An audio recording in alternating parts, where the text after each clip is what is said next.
Hello, welcome to our 7th lecture in this history of the Second World War.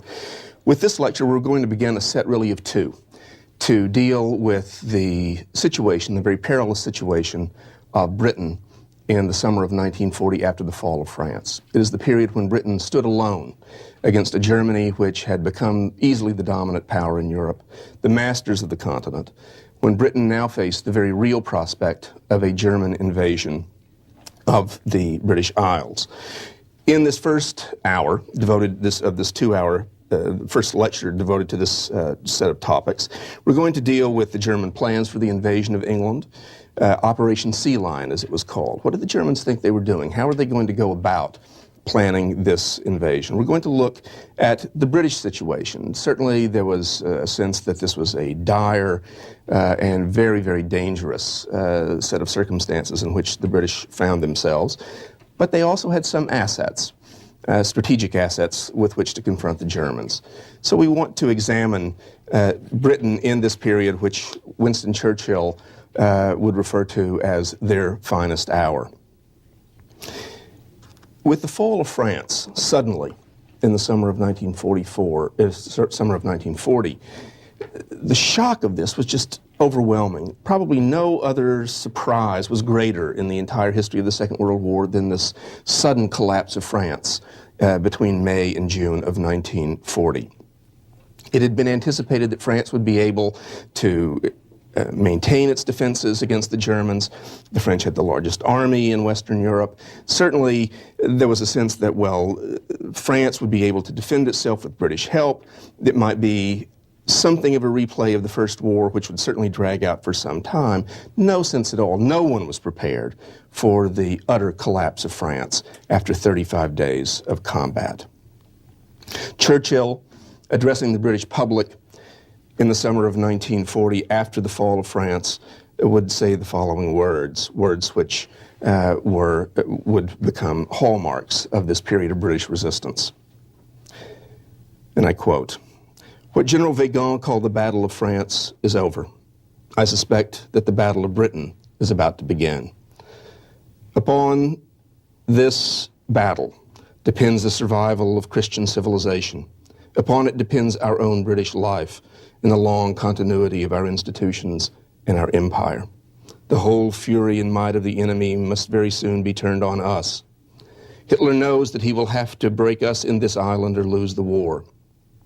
If we can stand up to him, all Europe may be free and the life of the world may move forward into broad, sunlit uplands. But if we fail, then the whole world, including the United States, including all we have known and cared for, will sink into the abyss of a new dark age, made more sinister and perhaps more protracted by the lights of perverted science.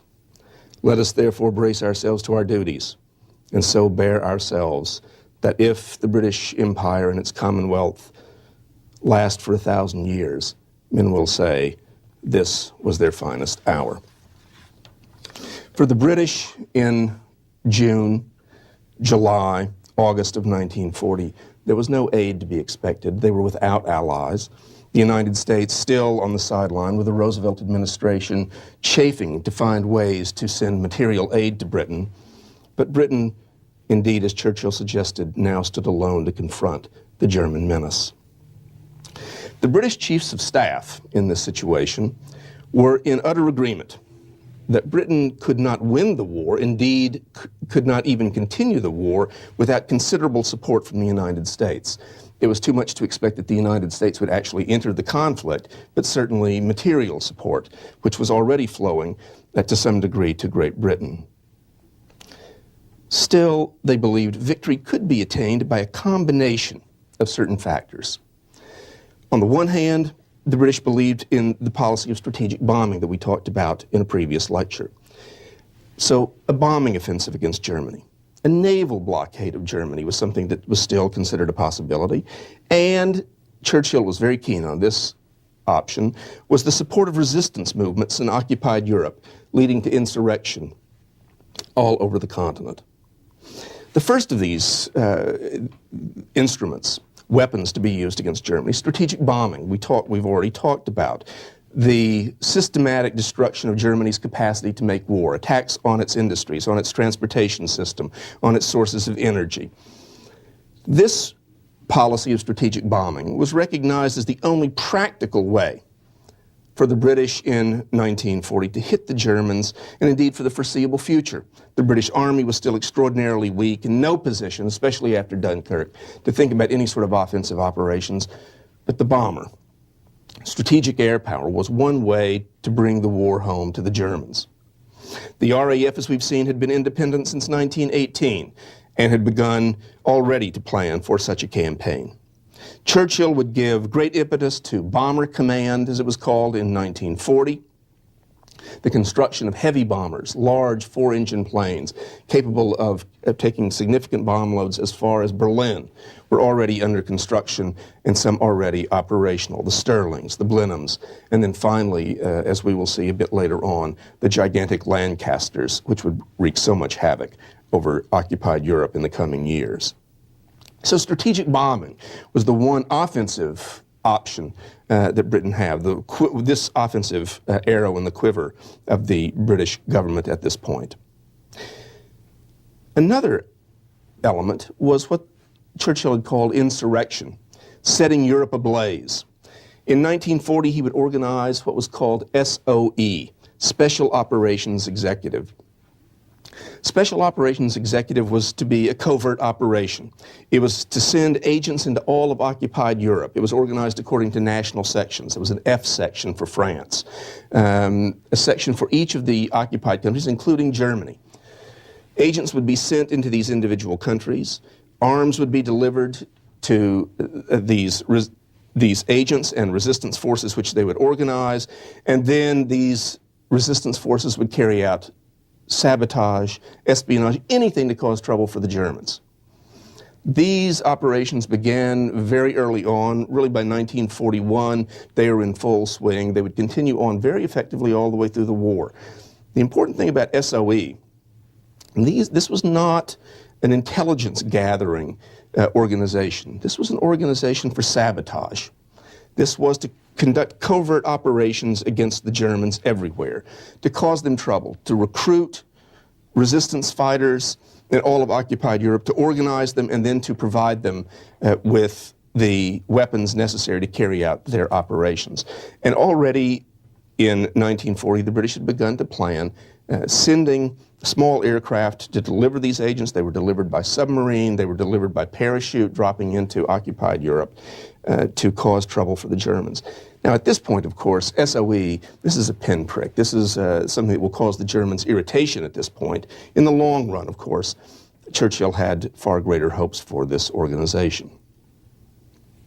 The last option for the British, one more element of their policy at this point, was naval blockade. This had been extremely effective during the Great War. From 1916 onward, Britain had slowly starved Germany to death in the Great War, and this was still seen as an option for Britain. The British Navy was still very strong, and Germany was quite weak. There were some worries about what would happen if the Italian and French navies were to be brought under German control, particularly the French Navy. So this was of some concern, and indeed in July 1940, the British took the extraordinary step of issuing the French, there was a call for the French to send their ships to British ports or to French North Africa, out away from the Germans. Churchill did not want the French fleet to fall into German hands. When the French in July wavered on this a bit, an ultimatum was issued to the French fleet at Mirs al-Kabir in North Africa.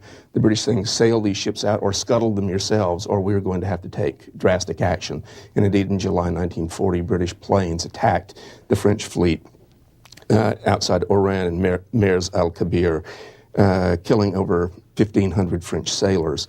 What had begun two allies fighting the Germans, now by July of 1940, the British had launched an air attack against the French fleet. It was the low point of Anglo-French relations, obviously, in this troubled period. The problem about this for Churchill was that the effects of a naval blockade would be negligible as long as the Soviet Union and Germany continued to cooperate economically. Part of the deal that Hitler had struck with Stalin, the Molotov-Ribbentrop Pact, was an economic agreement, that the Soviet Union would provide Germany with raw materials and other necessities needed for the German war effort. And indeed, Stalin was very, very scrupulous about this.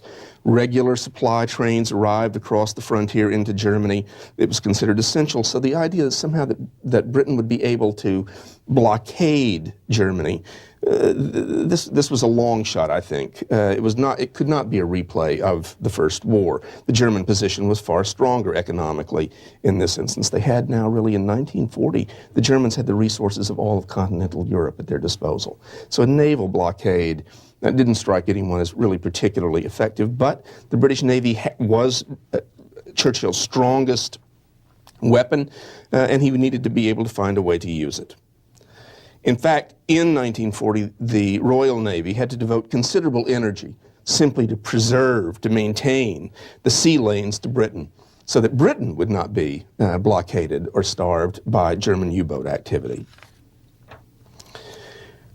More pressing than ways that Britain might win the war in 1940 was the stark problem of how was Britain going to survive. It's one thing to talk about war-winning strategies, another in the summer of 1940 to talk about survival, because now, as Churchill had said in the address that I quoted at the outset, a German invasion of Britain seemed imminent. In July of 1940, the Germans seemed poised for a cross-channel invasion, and Britain was woefully unprepared. The army was small, and it was still reeling from the disaster on the continent. 300,000 British troops had managed to escape from Dunkirk, but all of the heavy equipment, all the heavy artillery, the tanks, vehicles, had all been left behind. So that the British army, certainly the soldiers had survived, but the army, the British Expeditionary Force, had come back in complete disarray. In the summer of 1940, there was no real fighting force, organized fighting force, that would be capable of dealing with a triumphant Wehrmacht. Local defense volunteers were organized, but they were under-equipped. Weapons from the First War, muskets, all sorts of things drawn out, pitchforks issued to British farmers to be prepared for a parachute invasion and so on. The government publicly exhorted the population to stand firm. Churchill talking about, we will fight on the beaches, we will fight in the streets, we will fight, we will never surrender. Defiant language, certainly. But at the same time, privately, the British government began shipping Britain's gold, foreign exchange reserves, and negotiable foreign securities to Canada. In June and July 1940, over $5 billion in gold, bonds, and securities crossed the Atlantic, and the British war effort could now be financed from North America if necessary. In other words, the British government had already begun dealing with the very real prospect that the Germans could launch a successful invasion, and the war would have to be continued from abroad. Indeed, evacuation of the government to Canada was already discussed, and plans were made secretly to organize guerrilla resistance inside Britain in the event of a successful German invasion. Meanwhile, feverish work was done along the coast. Beaches were mined, tank traps set, all sorts of civil defense arrangements made, paramilitary training conducted. The British government, at this point, the British cabinet, secretly, entertained plans for the use of poison gas, if necessary, to thwart the German invasion. That decision was okayed by the cabinet. The British were prepared to use poison gas, if necessary, in an extreme situation to prevent a successful invasion. It was clear to everyone in the summer of 1940 that the future of Britain would be decided in the next few weeks, possibly months, and it would largely be decided in the air. It was the ability of the RAF, the Royal Air Force, to deny German superiority over the Channel and the invasion beaches that was going to be the key. And everyone certainly recognized it. In order for the Germans to launch this cross-Channel invasion, they were going to have to maintain air superiority, establish and maintain air superiority, something they had been unable to do at Dunkirk. The Germans, for their part, now looking at the prospect of a cross-Channel invasion, on the one hand, were enormously confident. The Wehrmacht was at the high point, the highest, the apex of its reputation. There is hardly any way to describe the euphoria in Germany as a result of the victory over France. It was the high watermark of Hitler's popularity. For Germans who had spent 4 years during the First War attempting to subdue the French, to take French territory, to reach Paris, and had been denied, this was finally the complete reversal of fortunes that the Germans in the interwar years had sought. The plan, the invasion of France, had succeeded beyond the High Command's greatest hopes, and now they had to confront the possibility of a cross-Channel invasion of Great Britain.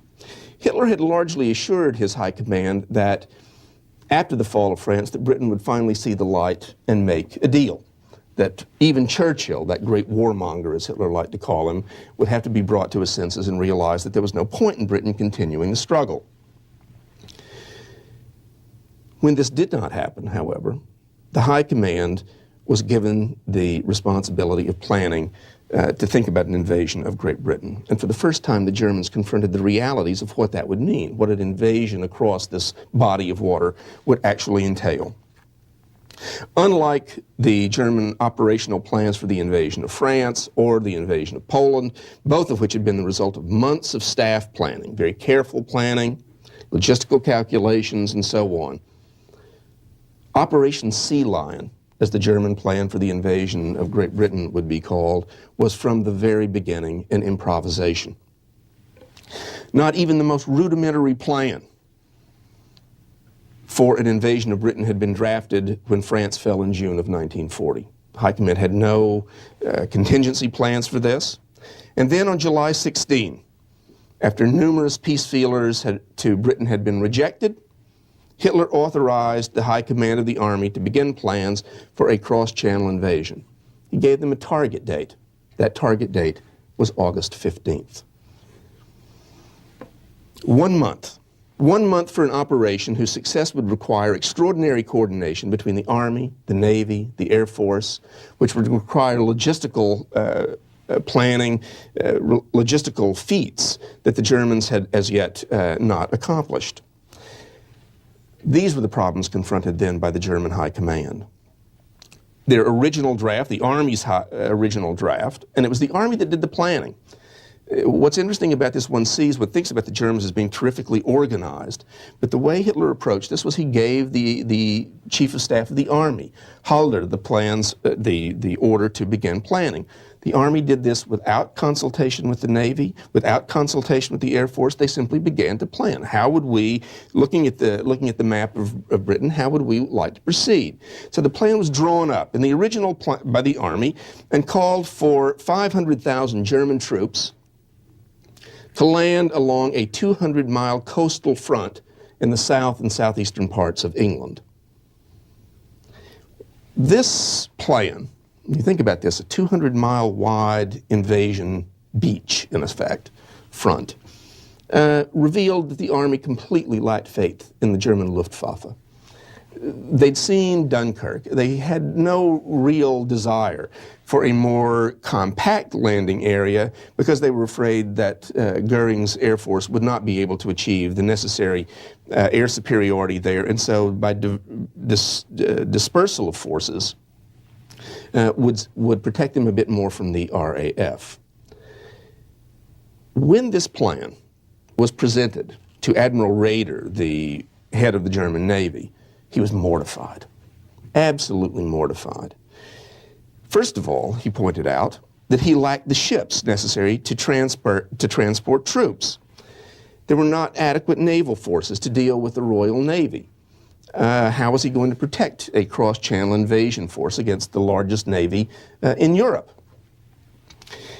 And the question of transporting troops. How are these 500,000 troops going to get across the channel? The Germans had no real landing craft, no amphibious craft had been developed, nothing like the Higgins boats that the United States would develop and employ in the war against the Japanese in 1942. They'd been given no thought to this whatsoever. No logistical planning, no technological planning for this. Raeder initially came up with the idea, well, they would try to transport troops across. Well, they obviously weren't going to take ports. The British weren't going to allow them to sail into ports and unload. So without amphibious craft, what were they going to do? Raeder came up with the idea of using tugboats to tow barges that had been used on the Rhine and Mosel and Main canals in Germany, literally to pull German troops across the channel. This, of course, was not something that the German army was very happy about. I think anybody who's had any adventure, any experience at all with going across the English Channel realizes that this is not a terribly calm or tranquil body of water. So one can only imagine what it would be like to tow barges, these long Rhine barges across the channel. General Halder of the Army, when confronted with Raeder's objections, believed that an invasion on a more concentrated area would simply be suicidal. And although he never directly confronted Goering, it was perfectly obvious that he believed that the Air Force simply couldn't do its job. But the Army could not budge Admiral Raeder. He said, it can't be done. It simply can't. We don't have the ships. We don't have the landing craft. If you want an invasion front over 200 miles, this is beyond our capacity to do this. Raeder convinced Hitler then to postpone the invasion to September 15th, to give him a little more time, another month. By which time Raeder hoped somehow to scrape together enough landing craft to ferry the army across the channel. When one considers the amount of planning, minute planning, that went on for months and months and months by the Allied forces for the cross-channel invasion going in the other direction in 1943-44, one sees just exactly how slapdash this thing was. This was an improvisation. This was something that Hitler never had intended to be confronted with. He didn't want an invasion of Britain. If Churchill would come to his senses, well, then all right. There was this belief, I think a general belief, that the momentum of German arms would simply carry them across the channel, until, of course, they actually stopped and began looking at what this meant operationally. All agreed that the key to success was the Luftwaffe. Hermann Goering's forces would have to establish air superiority over the channel. Raeder and Halder both agreed about this. The Luftwaffe would be charged with driving the Royal Navy from the scene and destroying the RAF. It was also called on to break the initial resistance of British land forces and annihilate reserves behind the lines. This was a fairly tall order. Goering believed, however, that the Luftwaffe would be able to subdue the RAF, as he confidently told Hitler, within 5 weeks. This after his failure at Dunkirk. Indeed, I think his failure at Dunkirk spurred Goering to probably promise more than he could deliver. Goering, with his usual bluster, was quite confident, but the Luftwaffe was going to confront some very daunting problems. Problems every bit as daunting as that confronted by the Navy and the Army. We talked about this a bit briefly in a previous lecture, but it's important to underscore it again at this juncture. The German Air Force, the Luftwaffe, was essentially a tactical air force. It was built, it was constructed, its planes were there for tactical ground support. It had built a fleet of fighters, dive bombers, and medium bombers that were very well designed for that mission, but not for strategic bombing, not for long-range operations, not to attack industrial centers, not for a sustained campaign of bombing. Its pilots, their training, their equipment were all geared for close support of ground operations and not for the sort of task that it was now being asked to do. The German bombers were two-engine planes. They had limited range, limited bomb loads, and I think the Luftwaffe personnel, who were actually charged with thinking of how to deal with this, believed that this was going to be a difficult job for them. The Stuka, used with such terrifying effect in Poland and in France, this German dive bomber, which roared out of the skies with its landing gear down. There was an air vent underneath it so that as it dove down toward the ground, wind howled through that vent, shrieking, so that as one after the other came down, it had a terrifying effect on ground troops. It had worked remarkably well in the Polish campaign, where it didn't have to confront an air force. On the Western Front against France, the Stuka still sounded terrifying, but they were shot out of the air by faster British planes with terrifying regularity for the Germans. So now, the Stuka was slow, it had little armament, and would be terrifically vulnerable in the skies over Great Britain. The top German fighter aircraft, the Messerschmitt 109, a very good aircraft indeed, had an effective range of about 125 miles. So for the Germans, thinking about this cross-channel invasion, there were very real problems to confront. Hitler still, at this point, hoped that it would be possible to bring the British to their senses. This invasion would not be necessary. One sees, I think, in his thinking, his operational planning, if one can call it that, for the invasion of Britain, that we see the fruit of this improvisation. We see the Germans had not planned for this war in the West. This had come as a shock. The fall of France, which had a terrific psychological effect, terrifying psychological effect. It's the fall of France that finally jump-starts the United States, for example, into drastic production schedules and so on. Everybody had thought that France would hold out for a long time. There would be time to gear up and so on. But now this was not going to be the case. The Germans stood at the Channel. And yet, I think as one reads through the British documents, and through the German documents in the summer of 1940, it's a fascinating thing to see. It really is this duel, as the historian John Lukács has called it, between Churchill and Hitler. As you begin to read through the British documents, there's a real sense of panic. The French have let them down. They've signed a separate peace with the Germans. The Germans seem absolutely unstoppable. The Wehrmacht was at the height of its prestige, and Britain seemed absolutely vulnerable. Its army basically destroyed, largely defenseless. And this is when one begins to get the British beginning to send their gold reserves and so on abroad to Canada. And yet, as Churchill begins to look at the situation more closely, they begin to think about the prospects of how to defend Britain against a German invasion. And they think about it in reverse. What would the Germans do? How are they going to approach this? Then suddenly you begin to see, it's almost a day-to-day thing. After about 2-3 weeks, even in this desperate situation, there's a growing confidence coming out of Downing Street, a growing confidence from the British government that even with this unbelievable juggernaut that the Germans have created, that channel is a very big barrier indeed. And that Britain did enjoy certain great assets of geography and of training and technology that could be used against the Germans.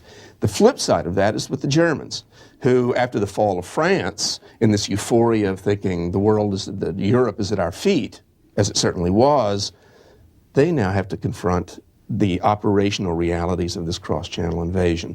And the initial enthusiasm, there's a song that was sung in the German military in the summer of 1940. I don't think it was heard very often after that. It's called Wir fahren gegen England. Don't worry, I'm not going to sing it. But it was filled with this confidence, this jaunty, goodbye, my dear, wir fahren gegen England, we're going against England. But then when one looks at Admiral Raeder, when one looks at Franz Halder, the Chief of Staff of the Army, when one looks at Goering, it's only Goering who's talking very confidently at this point, and no one was taking him terribly seriously. For the Germans, the operational realities of an invasion of Britain were daunting and, as we will see, would prove to be impossible to overcome. We'll take this up in the next section, in the next lecture, when we look at the Battle of Britain, one of the major turning points of the Second World War.